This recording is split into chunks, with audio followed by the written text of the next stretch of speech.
السلام علیکم. ناملای شیرین سخن.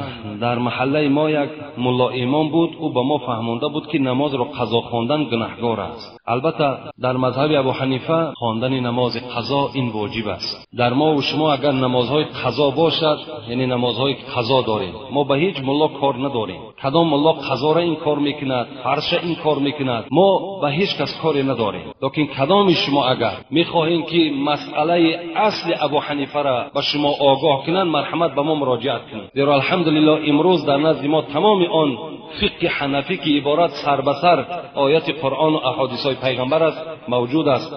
بتونین که مثال مراجعت کنید. نماز قضا را اگر شما نخوانید، شما در نزد خدا گناهگار هستید. نمازهای قضاتان بخوانید. عبادت است. عبادت کردن چه جای گناهگاری دارد؟ حالا که پیغمبر خدا را جنگ خندق اگر امام الله میدانید، 4 نماز پیغمبر خدا قضا کردن. یکی نماز عصر بود، نماز شام بود، نماز خفتن بود، ویتر بود. لیکن چیکار کردن؟ این حدیث پیغمبر خداست که راویش ابن مسعود است. کان نصف اللیل، ابن مسعود میگوید نیم شب شد، فقام رسول الله صلی الله علیه و سلم، پیغمبر از جای خود خیستند، فبدأ بالظهر فصلاها ثم العصر ثم المغرب ثم العشاء.